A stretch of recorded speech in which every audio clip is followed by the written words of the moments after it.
wabarakatuh.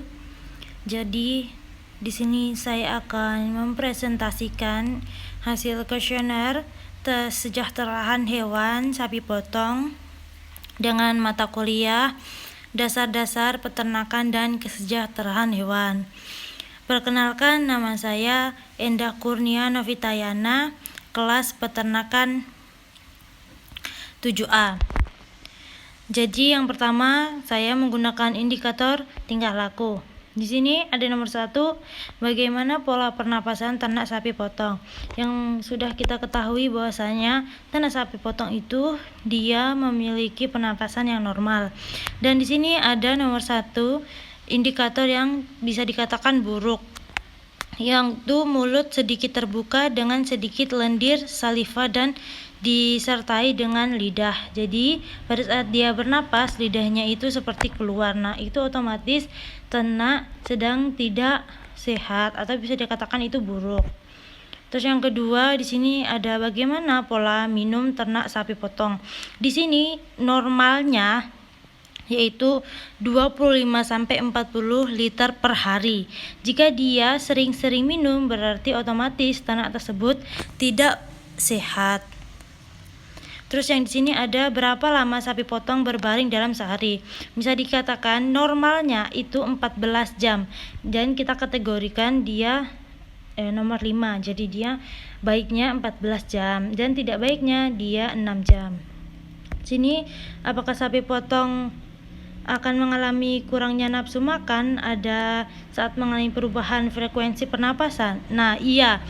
Karena sapi akan merasakan sakit saat menelan makanan. Jadi pada saat sapi menelan makanan itu dia sakit seperti itu. Jadi dia mengalami kurangnya nafsu makan. Terus di sini ada gejala apa saja yang dialami sapi potong pada saat gangguan pernapasan? Batuk, menggigil. Yaitu yang kelima, skornya 5, yaitu infeksi dari 3 faktor independen. Terus dia ternak kurang sehat, itu bisa dikatakan ternak memang kurang sehat dikarenakan dia batuk-batuk dan dia menggigil. Di sini apakah selama di kandang sapi potong pernah mengeluarkan suara kegaduhan akibat kekurangan asupan makan? Ya, pernah mengeluarkan suara kegaduhan akibat kekurangan asupan makan. Otomatis jika ternak tersebut mengeluarkan suara-suara kegaduhan seperti itu, otomatis dia memang kekurangan asupan makan. Itu bisa dikatakan ini skornya 5 dan 1 itu tidak sama sekali, otomatis itu udah salah.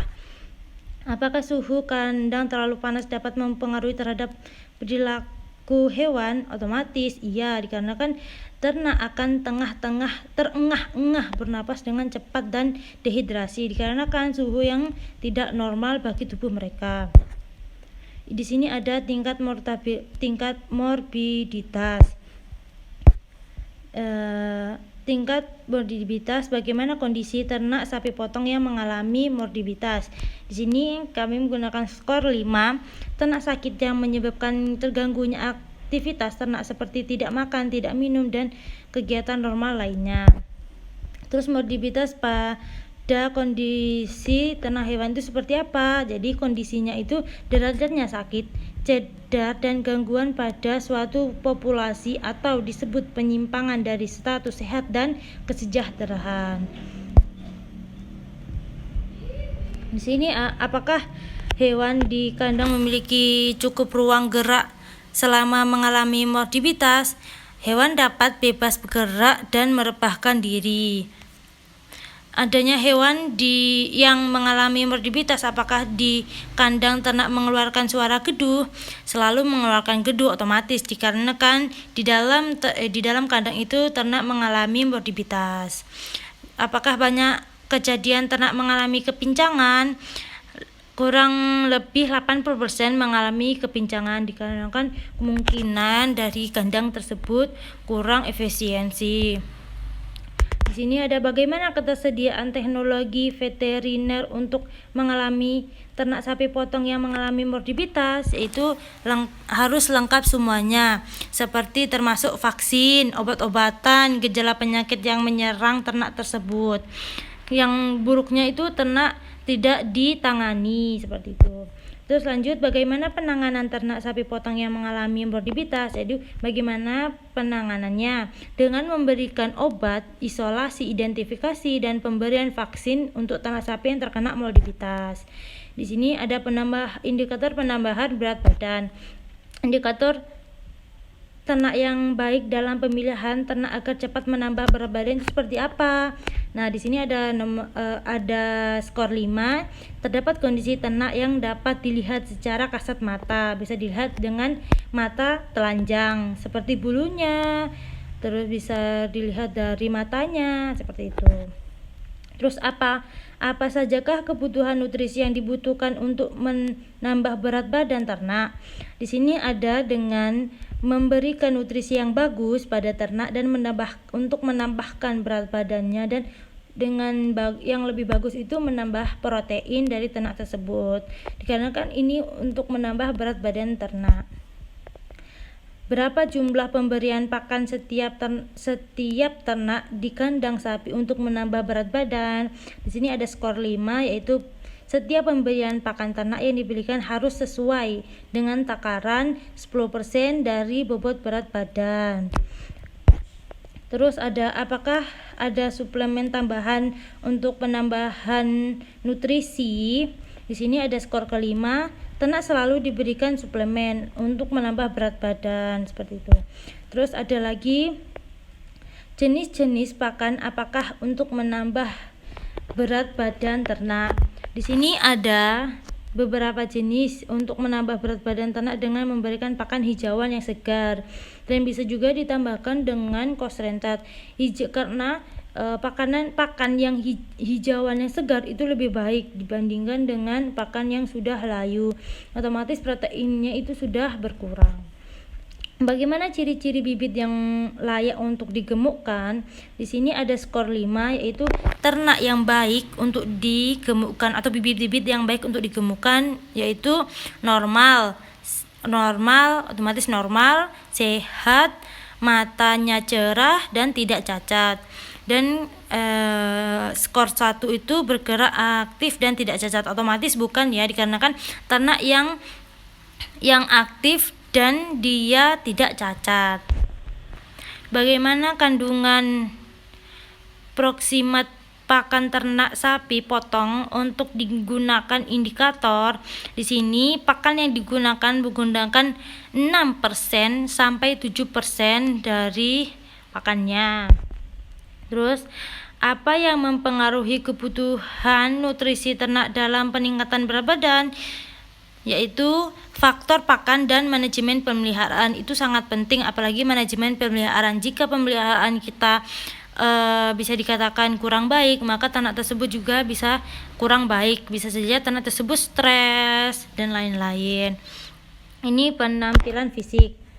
Di sini berapa persentase mata sapi yang mengalami luka dan mulai berdarah? Di sini ada 0 sampai 10% ternak yang sangat sedikit yang mengalami luka tersebut. Lanjut, berapa persentase kulit sapi iritasi akibat terinfeksi caplak? Di sini ada juga 0 sampai 10% ternak mengalami iritasi akibat caplak. Terus berapa persen kulit sapi iritasi skabies akibat terinfeksi tungau? Di sini ada 0 sampai 10% ternak iritasi skabies. Berapa persen ternak yang mengalami pembengkakan cedera atau lesu? Di sini ada 0 sampai 10% ternak yang mengalami pembengkakan, cedera atau lesi. Sangat sedikit, bisa dikatakan itu sangat sedikit, dikarenakan semisal pemeliharaan yang sudah baik, otomatis di sini bisa dikurangi juga. Di sini apakah dilakukan penanganan atau pengobatan ternak yang mengalami pembengkakan, cedera atau lesu?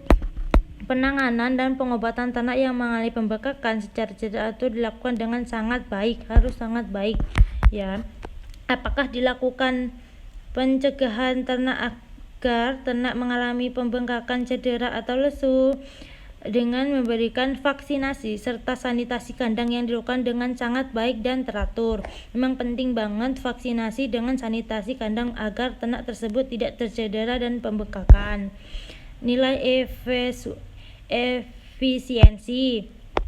Berapa calving rate atau CVR yang ideal untuk ternak sapi potong? Di sini ada 65% itu normalnya untuk CVR. Berapa survei per conception yang baik untuk ternak sapi? Angka perkawinan dalam suatu wilayah dianggap baik, yaitu 1,65 angka. Berapa rata PPE post perform estrus yang baik pada sapi potong? Di sini yang baiknya itu antara 50 sampai 60 hari. Berapa postbrum ppm yang ideal untuk sapi potong? Untuk yang baik itu untuk sapi betina dikawinkan 60 sampai 80 hari atau 2 sampai 2,5 bulan setelah beranak. Terus ada juga berapa kali dystocia normalnya dialami ternak sapi potong? Menurut Hafiz, dystocia pada umumnya 30-60% terjadi pada sapi yang pertama kali melahirkan daripada sapi sudah beberapa kali melahirkan. Berapa lama normalnya ternak sapi potong mengalami anestrus perfum? Yaitu 60 atau 2 bulan hari pas postum. Terima kasih, itulah presentasi dari saya. Sekian, wassalamualaikum warahmatullahi wabarakatuh.